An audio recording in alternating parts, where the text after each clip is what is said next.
కొండల వెంకన్న గారిని మాట్లాడే కోరుతూ ఆహ్వానిస్తుంది. ప్రియమైన ప్రజలారా, మిత్రులారా,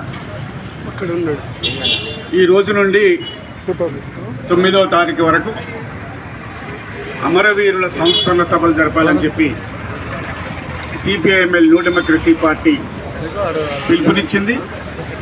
ప్రతి సంవత్సరం లాగే ఈ సంవత్సరం కూడా అమరవీరుల సంస్మరణ వారోత్సవాలను జరుపుకుంటున్నాం.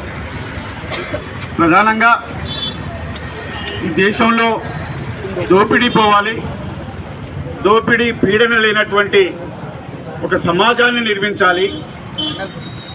ఆ సమాజాన్ని నిర్మించడం కోసం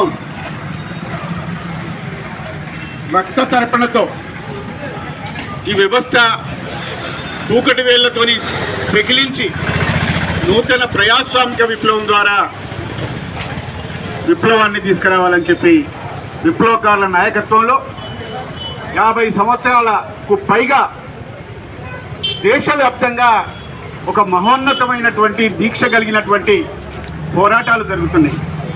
ఆ పోరాటాలలో ఒక సాంఘికమైనటువంటి మార్పు, ఒక రాజకీయ చైతన్యం ఎదురు తిరిగి నిలిచేటువంటి ఒక చైతన్యాన్ని అందించింది విప్లవ పార్టీ. అంతేకాకుండా ఫారెస్టు ప్రాంతాలలో, గోదావరి లోయ పరివాహక ప్రాంతంలో అనేక విజయాలు సాధించింది. బుక్కడి బువ్వ కోసం, బువ్వ పెట్టడం కోసం లక్షలాది ఎకరాల బంజర భూములను, దొరల దగ్గర ఉన్నటువంటి పోరంపోకు పంచరాయి భూములను పోరాటాల ద్వారా పేద ప్రజలకు అందించింది.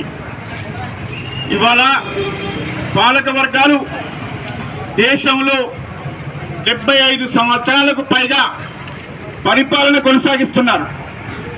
75 సంవత్సరాలుగా ప్రజల దైనందిన సమస్యలు ఏది కూడా పరిష్కారం కాలేదు, ఇంకా పెరిగిపోతున్నాయి. బాధలు పెరుగుతున్నాయి, కష్టాలు పెరుగుతున్నాయి, కూడు లేనటువంటి స్థితి, పేదరికం పెరుగుతుంది. కానీ ఇవాళ దేశంలో వెళుతున్నటువంటి ఒక పెద్ద భూతం, ఇలా మతతత్వంతో రాజ్యాన్ని ఏలాలే అని చెప్పుకుంటున్నటువంటి ఒక పెద్ద భూతం బీజేపీ. ఇవాళ నక్సలిజాన్ని పెకలిస్తున్నాం, నక్సలైట్లు లేనటువంటి సమాజాన్ని నిర్మిస్తాం, నక్సలైట్లు లేనటువంటి దేశాన్ని నిర్మిస్తాం అని చెప్పి ప్రగల్భాలు పలుకుతున్నారు. మేము కోరేది ఒకటే, నక్సలైట్లు లేనటువంటి దేశం కాదు, అవినీతి లేనటువంటి దేశాన్ని నిర్మించు, అక్రమాలు లేనటువంటి దేశాన్ని నిర్మించు, పేదరికం లేనటువంటి దేశాన్ని నిర్మించు, లంచగొండితనం లేనటువంటి దేశాన్ని నిర్మించు, అనేక బాధలు పడుతున్నటువంటి ప్రజలకు ఒక దారి చూపించు. ఇలా అనేక కుంభకోణాలు, అనేక అవినీతి అక్రమ మార్గాల ద్వారా మతాన్ని అడ్డుపెట్టుకొని, రాముణ్ణి అడ్డుపెట్టి ఇలా పేద ప్రజల అమాయకత్వంతో ఇలా రాజ్యాన్ని వెళ్తున్నటువంటి పాలక వర్గాలు ఇలా ఏజెన్సీలో ఉన్నటువంటి అనేక సంపదను మొత్తం కూడా బహుళజాతి కంపెనీలకు, ప్రధానంగా అదానీ అనేటోనికి, అంబానీ అనేటోనికి కట్టబెట్టడం కోసం ఇలా వేల లక్షల కోట్ల దాన్ని మొత్తం ఖనిజాలను వాళ్ళని కట్టబెట్టడం కోసం ఇలా ప్రయత్నాలు చేస్తున్నారు. అందుకోసం దానికి నక్సలైట్లు అడ్డంగా ఉన్నారు.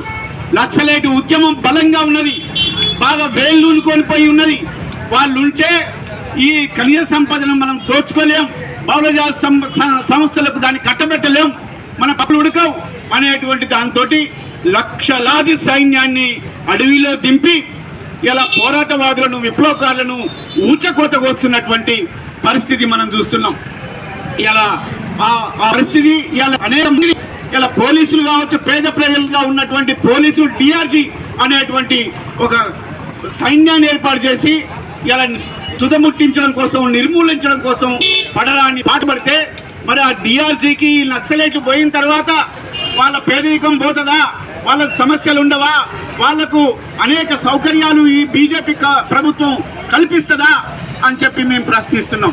అదే కాకుండా ఈ దేశంలో మొత్తం మొత్తం బహుళజాతి కంపెనీలకు, విదేశ సామ్రాజ్యవాద కంపెనీలకు అనేక రకాలైనటువంటి పబ్లిక్ రంగ పరిశ్రమలను కట్టబెట్టడానికి ప్రయత్నం చేస్తుంది. LICని కట్టబెట్టిండు, రైల్వే రంగాన్ని కట్టబెట్టిండు.